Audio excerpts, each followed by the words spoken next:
Well, good morning, folks. It's great to be back here again at this forum. Tanse itlanete naskumit na rakido terapi witapmea. Na naskon me na rapi wisamigo yano tagitapi pigs kano skigisipago.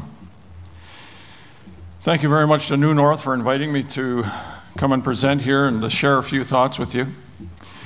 I left the RCMP just shy of 3 years ago and moved back to my home community of L'Orange, where I was born and raised and went to school.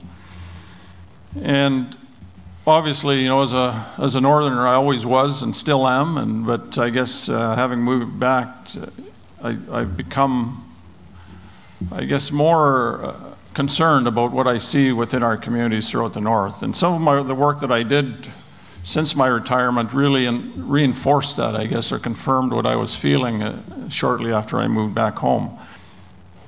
But I think I'd like to start by, I guess, throwing out there the idea of self-reflection.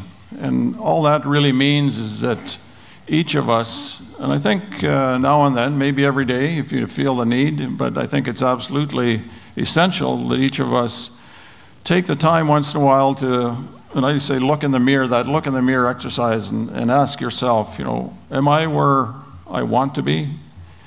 I guess maybe the first question might be, who am I? And, you know, we talk about being Aboriginal people and what that means to us, not to exclude everybody else, but it applies to everybody. You know, what am I doing today? Why am I doing what I'm doing? And am I where I want to be? And of course, then that leads to looking into the future. You know, back when we first came together and talked about issues in the north, New North really facilitated that through the framework for community policing. And we're talking about 1999 or so, when then Commissioner Phil Murray came and actually signed. It was historic because it was the first agreement of its kind in Canada, really to bring communities and people together to talk about issues that were of major concern. And the focus then obviously was policing and justice. And my hope always was that those conversations would then be moved to the community level, where individual citizens were talking about the same things and trying to find ways that they can contribute to solutions to these immense challenges that we continue to face. And I've heard in some instances, yes, that happens, and others it doesn't. And that's part of what I'm going to talk about here today.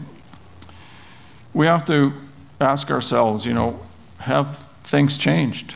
You know, have those goals that we laid out for each other and for ourselves within that first framework agreement that still exists, it was renewed a few years ago, are they there? And I guess more specifically, are our communities safer?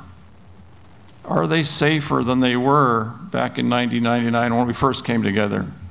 Are they safer than when I left my home community about 40 years ago? And unfortunately for me, and this is my opinion obviously, and what I feel, the short answer is no.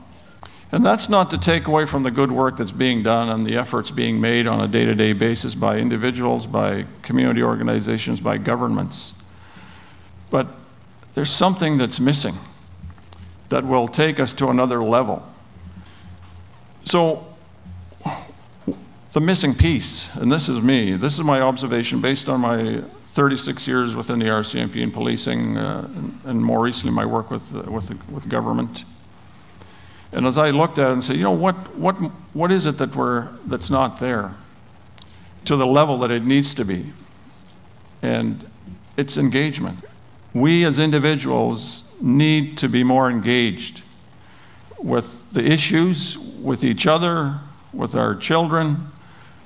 And, you know, I think that's where we'll see more solutions come.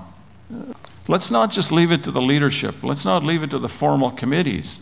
They have to exist, they're there. But, you know, it's about individuals being involved, being more involved. So, first of all, we have to accept that we have some responsibility for the issues that exist. Certainly Ken talked about, you know, the broader kind of challenges that exist because of an imposition of a different view of the world. and without regard for how we look at the world, or Aboriginal people look at the world, but we can talk about, Northerners more broadly. So we as individuals have to accept some responsibility. Right? And until we take some responsibility, I don't think we're then willing to start to change, create some positive change. We also have to believe that we can contribute. Sometimes we sit back and say, I think this would work, but boy, I don't want to step up and kind of shout it out because, other people might disagree with me, or it might be just thought to be just off the wall or something else. So we have to believe in ourselves. Recently I did a lot of traveling throughout the North. The previous year I did a lot of work traveling with a partner from Saskatchewan, a longtime educator, engaging with students, parents, caregivers, teachers, all the participants within the education system. But I've also talked to and had conversations with many community leaders. And I didn't do, this isn't about research and giving you research results. It's just really sharing conversations and what people shared with me and with us when I was doing that work with the Ministry of Education. And I think it'll start to paint a picture, if you will, or explain at least to some degree why there's a reluctance to engage and can really talk, the bigger issues. And I'm glad I'm following that because I want to delve a little deeper and be more specific. So some of the comments, and these aren't word-for-word quotes, but pretty close. Governments don't know us and don't understand us. There's that real feeling of that. They'll do whatever they want to do anyway. Again, you're starting almost like you're being distanced, right? You want to just remove yourself, and people become apathetic. They don't care. They accuse government of not caring, but because of that, that distance between, or that lack of a relationship, all of a sudden they start to not care. And specifically around justice, police don't understand us and they don't really care. They just want to come in here for 2 years and get back south. Now remember, these are just individual comments. These aren't generalizations, okay? On the education front, same kind of comment. Teachers don't know us. They don't know how we learn, and they don't really understand us. And at the far end of this kind of negative spectrum, governments don't care about the North. Moving, I guess, more to the center, or talking about a different perspective. We do need government support and assistance, but at the end of the day, we need to do it ourselves, whatever that is, right? Whatever we're working at. We don't always want to be dependent on governments. So that's that self-actualization, right? You want to be able to do it yourself. But for all of these different types of issues, it's like, what's the point, right? That's what some people think. And others said, come and visit us, get to know us before you make your decisions, anything that will impact or have an impact on us and our communities. In terms of honest questions, we often talk about leaving a better place for our children, but are we actually doing that? Another statement we often talk about or say or state is that it takes a whole community to raise a child, but is that really happening? Is it really? Well, where do we start? Right here, with us, with individuals. Whether it's about education, about the environment, about culture and language, about health, about community safety, we individually and those out in the community, I know this is a small audience, 200 out of 40,000 is small representation, but we need to have those kinds of conversations at the community level. If we as adults and parents, caregivers, grandparents are seen by young people that we care and that we are engaged in their lives and activities, then they will be as well. That's a start. That's where we start. We have accomplished something if we lay that type of foundation for ourselves, our communities, and particularly for our young people. So in closing,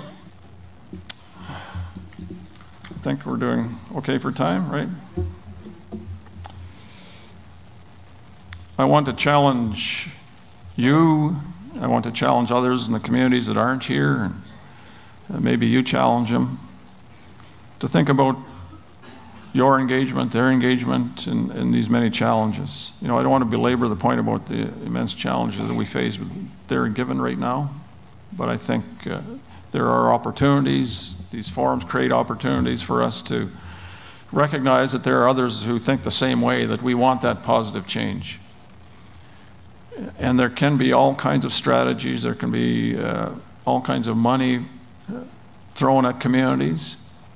But if individuals don't become involved, it will stall, use that word.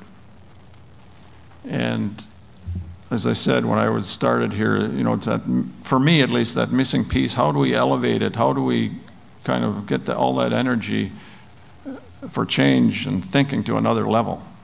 It just means that more individuals, more of us, everybody ideally, but again, you know, that's being idealistic, and I know that's not a reality.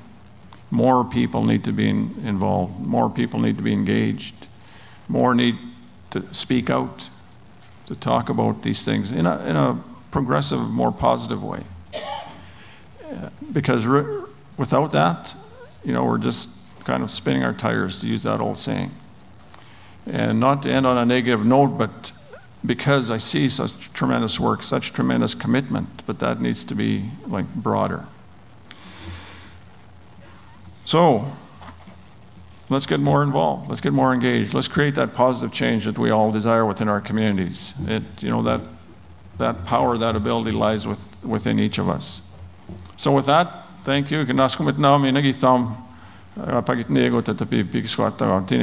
you very much, Marcy Cho.